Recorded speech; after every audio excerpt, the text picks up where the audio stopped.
Wonderful. Welcome, everyone. We're just going to give this a couple of minutes while everybody comes into the room. You are in for submitting official showcase applications. So hopefully you're in the right place. Look at that number going up. Excellent. That's what we're waiting for. Giving everybody time to get their audio going. So I'm just going to sit here and yap so that y'all can hear. Oh, yeah, I'm definitely getting audio. Good stuff. Again, we're talking about submitting official showcase applications. I'm joined here by representatives from all of the regions of Folk Alliance International.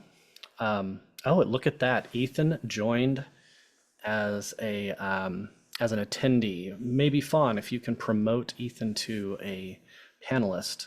I think that's possible. We can get that going. Hello, Ethan.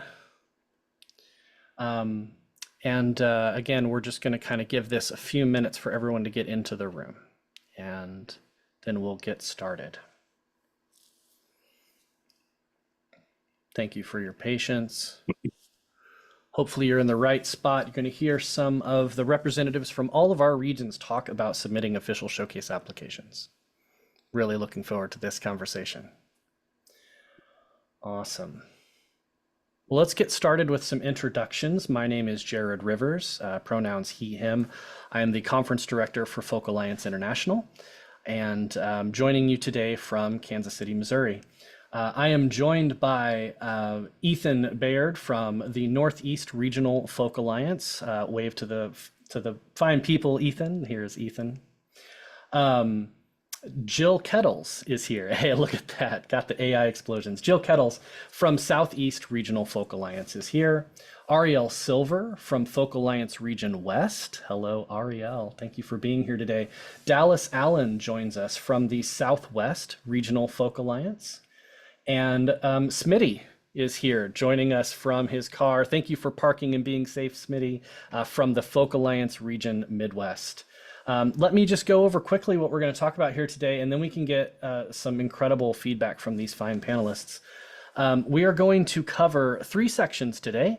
First, why in the world would someone apply for a showcase? Why would an artist do this? Why would they go to a conference, apply for a showcase, play a show they're not getting paid to play? Why are they doing this? Then we're going to cover how to, once we've decided that we're going to do this thing. We're going to showcase. How in the world do people apply for showcases at these regional events? And then just finally, what are the expectations? I can't wait to get a little bit of feedback from all of you who have so much experience with these conferences, and some of you as artists showcasing at them. Give us some expectations, some words of advice, some best practices, some things that you know work and work for everybody. We're going to share some of those here today. And for everybody who's here, there is both a chat and a Q&A. If you have questions, I'm not sure if we're going to have time to get to them, but you know what? I'm going to be watching it. I'll do my best to either answer it in the Q&A menu, or if I can, I'll throw it really quickly to one of our panelists and let them chime in. We're going to have basically 5 minutes per question. I'm going to throw it out to the group. Do not be shy to unmute yourself and jump in, and I'm going to try to keep this train rolling. So panelists, we're going to start by tossing up the very first question. Why? Why should an artist apply for an official showcase? And maybe a side part of that, perhaps when? When is the right time for an artist to start applying for a showcase? Like when in their career is the right time? If the wheels are turning, I want to see an unmute and jump in now. Well, I'll jump in for NERFA. I think for one, you should apply for formal showcases because it's not just formal showcases. We basically put all of our curated opportunities under a single application process. So when you apply for a formal showcase, you're also applying for our EPK program, which has been monstrously popular in the last year. You also apply for us to focus on you for podcast sessions that we're setting up and we're doing. So it's really just a chance to see where you fall in sort of the opportunities that we have. As far as when you're ready, I think that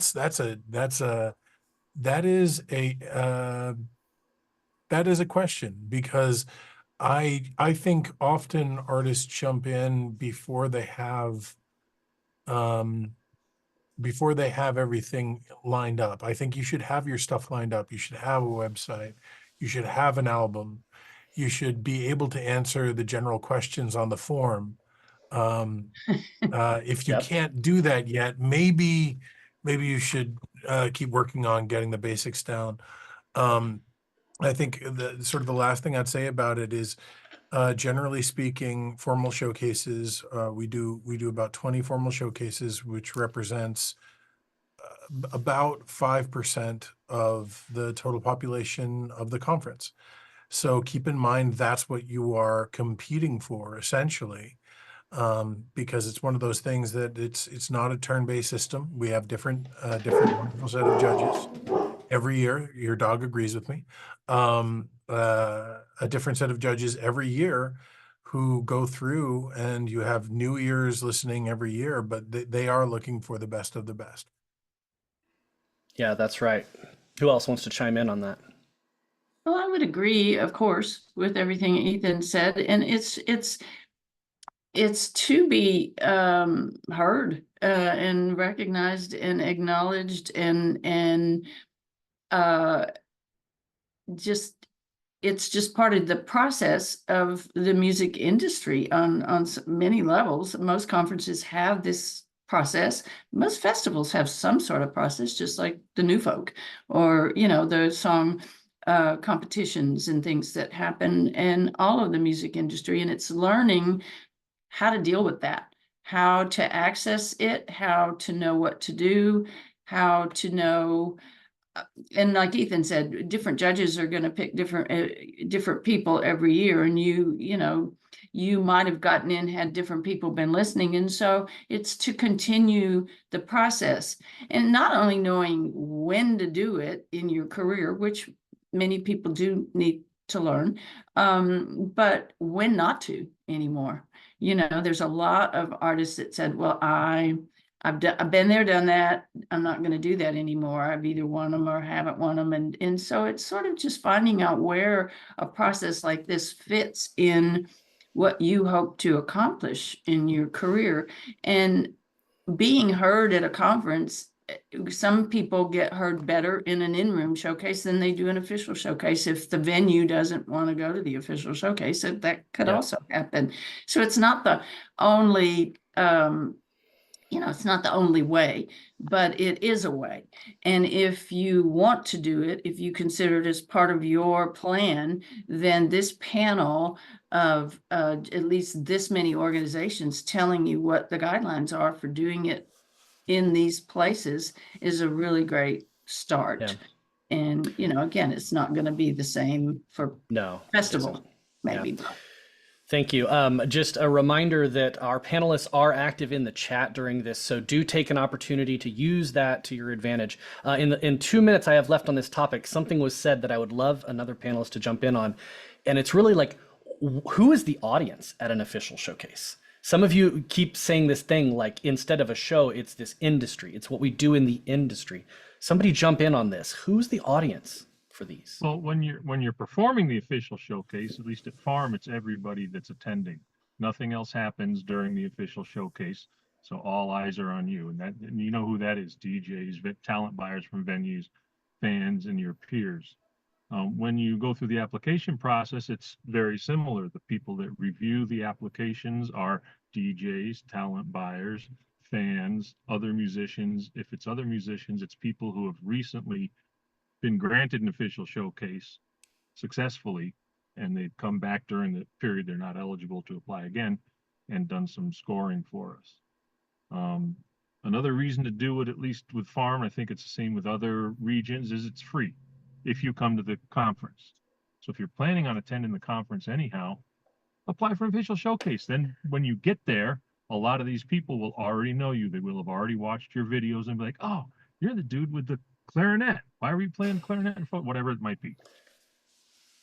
Yeah, excellent, Smitty. And I know not everybody's showcase is free to apply. Sometimes there's a fee, but it's great to know their Farm. Zero fee on that. I'm sorry. If you As have long as already you're registered, we give you a Yes. comp code that you can use if you or refund your money, whatever. But Yeah. it's $25 up front, then you get it back. Thank you for clarifying. Excellent. Great incentive. Great incentive. Anyone else have anything else they want to say on why an artist should apply for a showcase? What are we missing? Yeah, Jill. As a publicist and as a promoter and a wide vast of things that I do, it's good because you can get in front of people you might not necessarily get a chance to get in front of. And when some of these house concerts and small concert series say we want to see, hear, smell the artist, I think it's a good way to sort of, they can grasp onto what you're doing, and then maybe those connections can lead to things. However, there's a bunch of other things you need to make sure you got to have. You got to have your bios, you got to have your website, you got to put your pictures, you got to have everything that shows that you're a professional. And that's key to getting into these coveted spots. Hmm. And then you got to be unique, you got to be authentic, etc. But definitely professional looking. Jared, can I go in on that? Please. Not to say that what Jill said was great, and that's the way they work it. At Farm, all the reviewers see is your 2 videos, and if they want to, they can look at your website link. You don't have to really be professional other than have a couple of good videos, and we can talk for a while if you want about what makes a good video, but we're not looking for advanced career type people necessarily. Just Nice. somebody who will be on that stage and the whole audience will go, wow, they're freaking great. Go ahead, Ariel. Jared, yeah, I would like to offer this perspective as well. Many, many years ago, I was on a small record label with a wonderful singer-songwriter named Thea Hopkins. You might know her. She's officially showcased at FAI, and she's incredibly talented. But she told a story. We were doing a label like show at a venue in Boston. Johnny D's, shout out, wonderful venue that used to be. And I remember she told a story from the stage. She submitted one of her songs for one of the big songwriting contests. I don't remember which one, and she did not win. However, one of the judges was, I think, Noel Paul Stuckey from Peter, Paul and Mary. And she did not even place in the contest, but he was one of the judges. He heard her song and he wrote to her and said, I love that song. Can we cut that song? And so I want to offer this other thing, which is that even though overtly, when you submit for anything, a contest or a showcase, you are applying for the contest or the showcase, what is also happening behind the scenes is that there are human beings that are listening to your music, and they may become fans of you as an artist, you as a songwriter, whatever it is that you're presenting in your application. And so you might not get that official showcase, but you never know who is listening behind the scenes. And it's worthwhile. We put, as I'm also an artist and a singer-songwriter, and we put ourselves out there in so many ways. This is one of those very easy opportunities to submit our work, potentially have it heard so that we can get up on those official showcase stages, or maybe just get that gig at a venue because one of the presenters that was judging the official showcases wants to bring you to their venue. So absolutely. Couldn't I'd agree second more. that because I actually did it as a listener, heard somebody and just went, ah. So. Yeah. Yeah, and I'm not trying to sound hardcore, but like I said, I'm just saying that overall, it's as an artist should be playing with the big leagues and everything. You got to look a little polished in order to fit in, but you don't have to be completely sparkly. But it's best to do that. Yes. Yeah. So do all of our regions here use juries like Ariel is describing? Is that a yes from everybody? See, this is incredible, y'all. I mean, Folk Alliance International is the same way. We spend a lot of time curating a jury that is representative across the industry. So we've got festival owners, we've got DJs, we've got journalists, we have artists, and it's really important. And I mean, some of these folks, it's hard to get their ear. They're very busy people, but they devote time to this and they listen to your music, I promise, with a critical ear. And talk about a foot in the door, right? Well, that was my transition to the next point. So Ariel just knocked it out of the park. Who is the jury? I love pulling back that curtain, right? Is there anything anyone else wants to say about the jury? I feel like this is a huge point that artists just gloss over. So thank you for bringing it up. I will say for offers, Nerfa. sorry. Go ahead.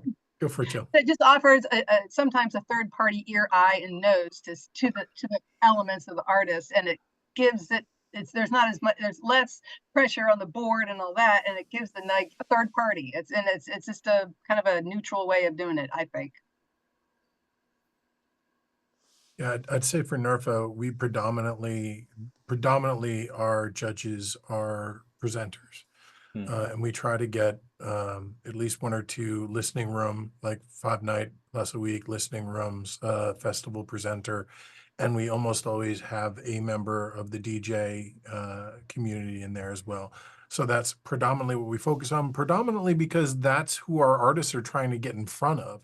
So to just be the echo of what Ariel was saying, if the reason you're coming to these events is to be heard by a presenter, simply by applying, you are going to be heard by a presenter. But also to echo Jill's sage advice, if you do not fill out the application well, if you do not read the application, if you decide to put in unfinished work for people to judge, that is your chance to be seen and heard, and people will remember that too. So just That's right. be aware of that. Not as a warning, but just as an awareness that. Yeah, we're definitely going to get into some of those how-tos, those best practices. I can tell you everybody here has seen all of the great applications and the bad ones too, and we're happy to share some advice because we don't want to put you in that situation. Let's move on to our next piece, which is kind of a tied thing together. So we're at the conference now. Tell us a little bit what an official showcase looks like and who's the primary buying audience at this thing. Who am I playing to? I know not all the regions are going to be exactly the same here. So go ahead and start. Anybody? Well, I'll jump in and just echo what Smitty said earlier, which is that our audience is pretty much everybody at the conference. There's nothing else happening that is in conflict with the official showcases. Whereas later on in the night, there are the private showcases and they're happening concurrently. And so people can pop into one room or another room and catch different artists who are playing at the same time slot.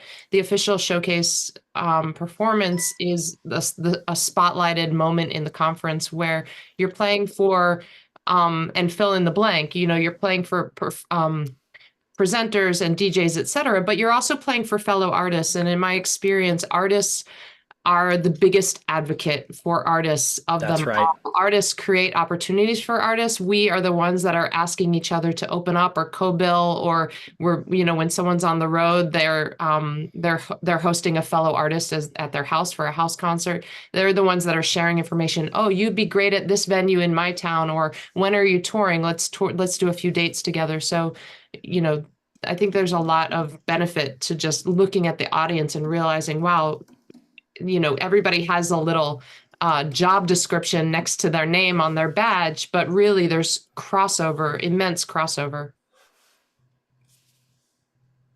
Jared, can I jump in? Oh, please do. All right.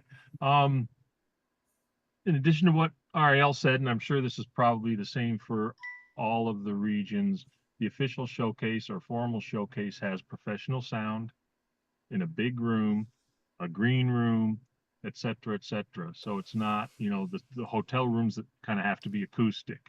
It's not a hotel room where the doors are open to the hallway and people are in the hallway, blah, blah, blahing while you're trying to play in the hotel room next door is getting too loud. It's more of a professional presentation of your skills and talents and abilities, Yeah. et cetera. And do any of the regions still use theaters or venues for any showcases? I saw some- NERFA did. We were in the Stone Pony 2 years ago, which was a heck of an experience, and we were in a different venue, the Johnny and June concert venue in Asbury Park last year. This year, we're going to be back in a traditional sort of hotel space that we're really doing everything we can to set up as professionally as possible. But it really was an interesting experience for us going to those formal spaces. And it was sort of a conflicted result that we got from people. About 50% of the people said this was amazing to show artists in our niche in spaces like that and focus on them in that way. And the other half saying, well, I just like house shows and that felt like a bit much. So you're always trying to find the happy medium, and you can't please everyone no matter what, but you do what you can. Along that line, I will take the general idea behind it, which is I love presenting artists in our world in the best possible light and in the biggest spaces I can, because I think we belong there. That's right. That's right. And I do know that most folks do have photographs on their websites of the official showcases. So I do know when I talk to artists sometimes and I say, "Oh, you're going to showcase in a hotel room, ballroom," they get this glossy look on their face, like, Yeah. "No, Yeah. trust me." They, as Smitty said, we are taking the care to curate this. I will tell you, And- almost all of the Also- artists that showcased at the Stone Pony still have the photos from that showcase Yeah, 2 years later as their primary Okay. performance photos. and Jill, then s- Smitty. oh, Jill, then okay. Smitty. Hang on, Jill. Okay. Yeah, at the Y, when we were at the Y in Black Mountain, there's a separate hall, literally with chairs and blah, blah, blah, and the stage, and you can do anything there. And we have green rooms and professional sound and the lighting, and it's all inclusive. It's not a hotel room or anything. It's complete, like utter, just call the hall, and it's a separate Yeah. building. It holds about 300 people, maybe more. Go, Smitty. Yeah, we've got a raised stage and all that, and also professional video. I forgot to mention that, which is Excellent. good thing to get out of the whole deal. Dallas. Yeah. Swarfa pretty much just, it's a ballroom, but I am very fortunate. I have one of the best sound guys that's for a ballroom that I have ever experienced. Even Rich Warren thought he was great. So there you go. And Excellent. just to call him out, but yeah, raised A good stage, benchmark. we, you do the curtain backdrops, and we do have a video, the videotaped showcases, and we sell tickets to the public. So everybody at the conference is at that one thing, for sure, but we like the ballroom to be full. So the Austin community, where we are currently, knows that they can get in and see 7 or 8 curated artists in one night. And so we usually sell at least 100 tickets Nice. to fill the ballroom. So you never know who might come over and above who's Yeah. at the conference. And I do want Ariel to get a chance to talk about Far West and what things look like there. Yeah, we're in this year. We're back at a venue that we were at last year, the Warner Marriott in Woodland Hills, California. So our showcase is in ballroom, raised stage, dedicated sound and lights. It's a real concert, and theater style seating. So yeah, so similar to others. Jared, are we gonna get into why people might go to different regions? Look, Different regions. Can I jump in with a thought there now? If it directly applies to what we're talking about, like why you would apply for a showcase, I think 100%. Yeah. I'm over here in California on the far west side of the world, and everybody else is from their different regions. And I would say that artists who are in other regions might want to apply for official showcases at Far West because they're interested in touring in the Far West region, which is the western side of the US and Canada, and or just having their application viewed by the jury, which is Right. all based in the Far West region. And so, and whether or not they are offered an official showcase, of course, there are other performance opportunities. So I think that when artists are thinking about, should I go to Swarfa, Farm, Nerfa, Far West, wherever, it's like, where are you interested in developing a market, or where have you already been developing a market and want to deepen your relationship there, even if you don't live in that particular market? Yeah, excellent advice. I think that absolutely goes for everybody. Real Go quick, ahead, Smitty. Then we'll move on to the next Ethan point. said the one time we used a different venue than the conference facilities for official showcases, we lost a lot of people. It was maybe a 5-minute walk, and that was just too far, apparently. And so I'm not sure we would do it again, even if we had an awesome place, like Stone Pony. Ethan, did you find the same thing? People were a little unwilling to travel a little ways? I think we lost some people, but we did not lose many presenters. We didn't lose many talent buyers. What we lost is artists that decided to stay. And in honesty, we do something a little bit different. We used to operate like Farm and Far West, where during formal showcases, that was the only thing going on. But what we kind of found was there was a large subset of artists that didn't want to go to formal showcases no matter what, and that generally just hang out in the lobby and play loudly while that was going on. So we actually moved our official open mic to the same time to give space to that group to physically separate them enough from that area. The talent buyers in general are still going to be going to the formal showcase space. And that's not, I guess I didn't directly answer your question, but it's sort of how we've dealt with that general problem of we are not trying to force everyone to do anything. We're trying to give incentives to do what we think the right thing is. Yeah, yeah, great stuff. We're going to kind of just wrap up this last bit of why before we move into the how. Another thing that I get asked a lot is what kind of financial investment am I talking about here? Because when they find out that they're applying for a showcase that's going to be played in a hotel, they're going to be registering for a conference to have access to these industry folks. I know this can be wildly different for everybody, but just like what are we talking about here? That's just off the top of your head, some of the financial investment for an official showcase artist to come and play. Jill. $30 for a submission fee. And then, after that, it's, our system is the lodging is separate from the registration. We usually give a discount on the registration, compared to like everybody else. And then, it could run between $500 to $700 completely, maybe at the same time, but you also get your meals included. So Interesting. Meals since included. we are Nice. here on the side of Mount 10. Where else are you going to go, right? Even though there's barbecue down the street. But yeah, basically it's an all-inclusive eat at the table, perform at the table, perform in the halls and all that stuff. So it's, I'd say 500, 700, depending on if you're flying or driving. Yeah. Anybody else want to ballpark some investments that artists need to prepare for? I would say SWRF is about that. I mean, if you early register, it's like $275, and if you're a Focal Alliance member, it's different. It's more if you're $50 more if you're not. Meals are included in your transportation if you're not, in the area, and if you don't have a friend to stay with, your hotel room.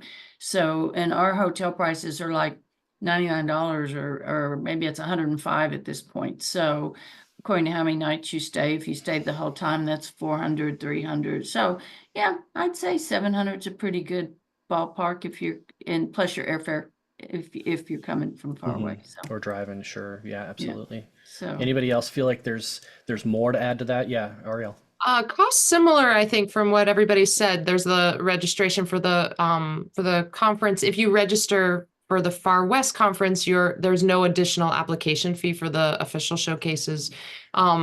And then also the hotel, et cetera. But I would say that one way that I have offset costs when I've attended conferences, because you have a pretty long lead time, when these conferences are going to happen, you have time to book a tour if you're interested in touring in that particular market. So, I've coupled I've gone to Farm and I've built a Midwest tour around that. I've gone to NERFA. I've used that as kind of like, okay, I know I need to be there. So put the pin in the map and the calendar. And now that gives me a little bit of structure. So, there's the income opportunity. I want to say also, though, the income drawback, one of the costs that people don't necessarily talk about is that these conferences right now are all held on Thursday, Friday, Saturday night, which are prime performance opportunities. So as an artist, you're not booking dates to perform on those nights when you are at these conferences. So I feel like that kind of has to be added into the cost of the conference. But on the other side, you can, if you're especially new to the market, perhaps those Monday, Tuesday, Wednesday, and Sunday night gigs that you would build around the conference in that market, in that area, there might be some really great opportunities for you as a new artist in that region, or for house concerts. I will say we ran a survey because that was something brought up by community members as far as would an artist like it better if the conference was run on a Monday, Tuesday, Wednesday schedule. So we put it out to our entire community of about 1,000 people to just get a sort of vote response, and it was 75% said no, keep it on the weekend. So we've done that, but I do know plenty of artists that come and will take a night and find a gig and leave for, I know plenty of artists that did it at FAI and literally drove a state away on Friday to play a show and then come back. So it's You do what it's you have to all a do. balancing act. It's definitely Yeah. like we all feel that challenge. Yeah. You know, another thing I didn't hear mentioned, but I do feel like is appropriate is investing in advertising when you're at the conference, when you have an official showcase, or even when, if you don't, if you're just doing the private showcases, having a budget for, if you're not investing in the like signage and the digital signage and things like that, or in the program book, at the very least, you're bringing a card or something with you to hand to presenters when they're like, I'm interested in you. You're like, here you go. So, don't leave home empty handed. We're at the middle mark. Oh, go ahead. We're going to bounce on. Fawn, can you prep that slide? Go ahead, Smitty. Geez, why did I come in this room? I'm pretty sure all the regions, I know FAI has scholarships. So if the registration cost is a barrier, you should ask. Don't go look on the website, just ask, can I get a scholarship? Can you help with any of that? Also, I think Ethan mentioned it in the comments, but most of the regions have a reduced cost for bands, or a capped cost. Farm offers like half off beyond the second member, or something like that. So if you're a larger band, that helps a little bit. And especially if you're all really good friends and you can all sleep in one room. There you go. I agree. We also have Far West has scholarship money available. We don't want to be that financial barrier. There are folks in our community who can definitely pay full price and can bring the whole band or whatever it is. And then there are other folks that are not, and we're committed to, helping people get to the conference in the best way that they can. And also we have a discount code to bring the US Canadian conversion so that it's equitable for our Canadian folks. Nice. We're partly in the Canadian region as Yeah. well. And I will say, volunteering. Shauna Caspy's written a couple times over on the side, something that any international artist should be aware of, that the visa that you need to come into the country, to come into the US to play a showcase, is different than that of playing paid gigs. You would need a business visa to come across and play a paid gig, but it's not remotely like that if you are just coming across to showcase.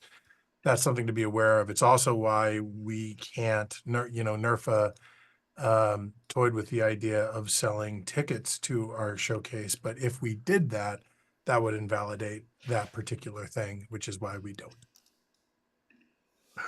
Look at the graphic. Yeah. Okay. So for those of you who know how to screenshot, here it is. Please take a screenshot of this. What we're looking at here are the application windows for the official showcases at every region, as well as Folk Alliance International. As you can see, 3 of them are open right now. I think maybe 4 even. So now is the time to be on this. So get your screenshot here. I believe Cindy dropped this into the chat as well. So for those of you who want to just download a version of this slide, it can be right there for you. So this is the 10-second warning if you're taking a screenshot. I'm going to go ahead and take this down so we can continue to talk, but we're moving into the how-to. And so here's some of the things that I get all the time, and I would love to throw this out to you all. So the basics. So how would you just tell somebody to apply? Like, where do they do it? Is it online? Do I email a CD to somebody? What do I do? And then talk a little bit about what's in this application. Like, what is it that people are looking at? What is the thing that I need to prepare and focus on? And I'll throw that out. I'll start first. I'm looking at my form right now. Basically, we got 3 videos, the number in the act, the genre, the website, a group name, contact if it's different. 3 videos, wow. Yeah, if you are selected to perform, you must be FII members. We kind of sort of follow the FII rules a little bit. And then if you have a booking or PR or something like that in that you need to list, or even in social media. So it's on the website when we're ready to hit the ground running, which will probably be early winter for our May, and then May conference. So it's pretty much the run of the game, but it's listed on our website, and it's more complete on the website when we're opening up for registration. And all your applications are online, Jill, for the Southeast Regional Folk Alliance. There you go. All right. Everything is online. All right. Who's next? Smitty. Me to go? Okay. It's online, it's 2 videos, it's a website link, and then it's, some demographic, basic information. What's your name? Are you part of the act or a manager or whatever? Are we going to get into things to not do or pitfalls? Should we do that now? I think that's next. We just Okay. want to get the nuts and bolts right now, and then I'm going to let you guys That's all. drop the Everything pretty advice much the same as column. what you said. It's Yeah, so No I'm hearing secret. already, right? Like video. Ethan. All our judges get is an artist's name and their submitted video. We do not give them website. We do not give them anything else. And that's predominantly to Smitty's point. The goal is we want to get the best performers possible on that stage. And we're a little different. Some of the organizations do 2 to 3 one-song videos. We do 1 10 to 15-minute performance video. It doesn't need to be in front of an audience, can be in front of an audience. But the goal is seeing someone perform and to get at least a feel for their stage presence between songs. That's different. Yeah. Yeah, Nice. which is a little bit different. Okay. We ask you a bunch of questions, but that's predominantly so if we end up picking you, we have all of your social information so we can put that together and not have to ask you again after the fact. Okay. At Far West, anything different than what we've heard so far? Pretty much the same thing. And I just want to note also that it's not a songwriting contest. So we obviously, for the folks who are songwriters, we love a great song, but really this is a performance showcase application. There you go. You wanted to emphasize, you want a good video that spotlights your performance as an artist. Once you get away from your desk and stand on a stage, you're an artist, you're a performer. That's what the application is for. That's what the concert is. You guys are already starting to lean into advice. I love it. That's where we're headed. Dallas, is there anything different down at SWRFA before we get into advice for applicants? We do not require videos.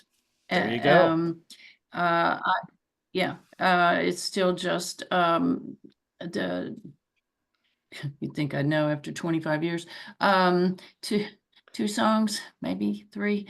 I think it's 3 songs because you have to, and partly to Ethan's point is what the song, you have to perform the songs that you were chosen for. And I know a lot of the organizations maybe don't do that, but our thought on that is if the judges picked you for those songs and you come in and you do your brand new song that is a totally different thing, that, then we just want what was chosen to perform at this conference. So submit what you want to play. And so it's not a video, but it does have a little bit of parameters to it. And that's really, name and all the usual stuff. And then we also, what we started doing too, just real quickly, is an alternate official showcase, because we always had so many people that we could have chosen, and you can't. And so on Thursday night, instead of having in-room showcases, we do in a smaller ballroom situation with sound and lights, 5 or 6 other artists that could have potentially been in the Friday, Saturday, but just didn't get in because you have to pick somebody.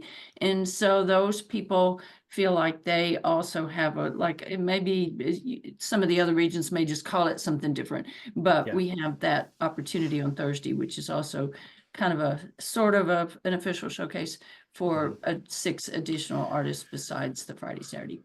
Yeah, and I've attended that every year I go to SWRFA, and there is no doubt that every single one of those people are the exact same quality and caliber of artists that the official showcases are. Because this really leads me to my next point. There are more artists applying for these showcases than we have space.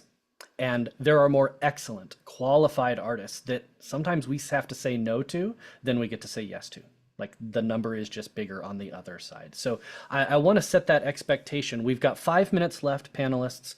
I would love you to drop in any kind of final thoughts while someone is talking. If you wouldn't mind sharing a a link to your website, because everybody's saying these things are online. A lot of them are open right now. So please share a link to your website. Final thoughts, best practices, advice for artists, whatever you want to throw out. Everybody gets a little minute. Go. Ethan, you're muted, aren't you? I was gonna say this, but Shauna sort of beat me to it in the comments. I don't think we care so much that you submit the songs you're planning on performing, but certainly make sure that anything that you're submitting is what you're planning. Like, don't submit a band video if you're planning on showing up That's right. solo. That's Don't right. submit a solo video if you're planning on showing up as a band. And I'm aware there are artists that are good enough to do this, but I highly, highly, highly recommend not doing the thing where you get to NERFA and you see your friend who's a bass player and you say, hey, why don't you come up and join me on my formal showcase? Don't do that. It will work against you far more times than it'll work for you. I promise. Next up is Ariel. Yeah, just for final words, applying for something, submitting your work for something is in itself a muscle that gets stronger the more you do it. And receiving acceptances and that next opportunity to step onto the stage is also a muscle that gets stronger the more you do it. And to receive that rejection or that not now or whatever, that decline letter that you receive every single time you do it, I don't think it has to obliterate us as artists. It's really vulnerable to be out there and put our work out there, ourselves out there up on a stage. But I think that there's a way to approach it mentally where you're just saying, okay, you know what, to get to the next phase of my career, I need to get stronger at this muscle, and I'm just going to exercise it, and I'm going to throw my hat in the ring, and I'm going to throw it in, and I'm going to throw it in, and I'm going to get better. I'm going to see what can I learn from this every single time, and how can I improve it for next year. I think that's worthwhile. Oh man, great advice, Grace. Right. There you go. Dallas, please. And then Joe and Smitty. Yeah, Smitty, you go. Go ahead. I guess the only other thing I would suggest is have some friends, but not too good friends, watch the videos you're thinking of submitting. Yes. And if they go, I can't hear you, or why is it so dark in that bar? Or, right. Why is that bald? No, I shouldn't say that. Why is that all those people's heads in the way of my view of you while you're performing? Then don't use that video and try and find another one.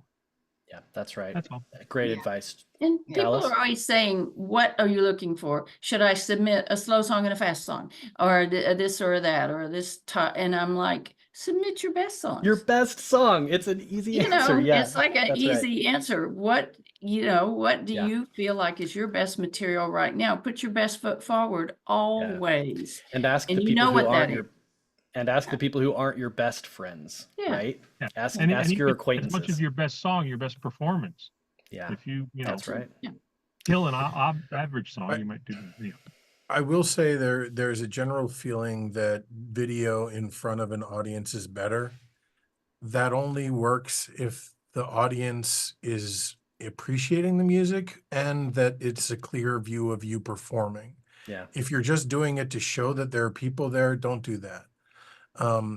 For our formal showcase, we were told by our judges ahead of time that they thought that being in front of an audience was going to be better no matter what. But 80% of what they chose was just artists in front of a camera. So just take it that what you will. I just want to make sure people are aware of it. Your friend on their phone at a bar just doesn't make for a great video, because I listen to a lot of the different ways of judging, and I found that I thought, well, why did they even send that? Well, we're at the end of our time here together. Jill, did you have anything you wanted to add to this conversation at the end here? No, just be your authentic self. No need to pull any punches and tricks or anything like that. Just be authentic, and it'll shine through everything. Wonderful. I do want to encourage, just like Ariel said, get out there and apply to showcases that even are maybe not your region, but one that you're anticipating growing your career into in the future. Attend these regional events before you attend Folk Alliance International. Showcase at these regional events before you come to Folk Alliance International, because you are going to grow your base. You're going to grow your fans in the industry, and they will follow you through your career. I promise you, these are the lifelong connections that sustain us, and it starts right here. Thank you all so much for joining us here. Thank you to my panelists. You all were incredible. Look at the chat, y'all. It is just blowing up with thanks to all of you. So thank you for giving us your time and attention. And thank you for sharing those resources. And I think that's all we've got for today. I do hope that you continue to hang out with us throughout Folk Plus for the rest of the day and into tomorrow. All right. Cheers, everybody. Bye-bye.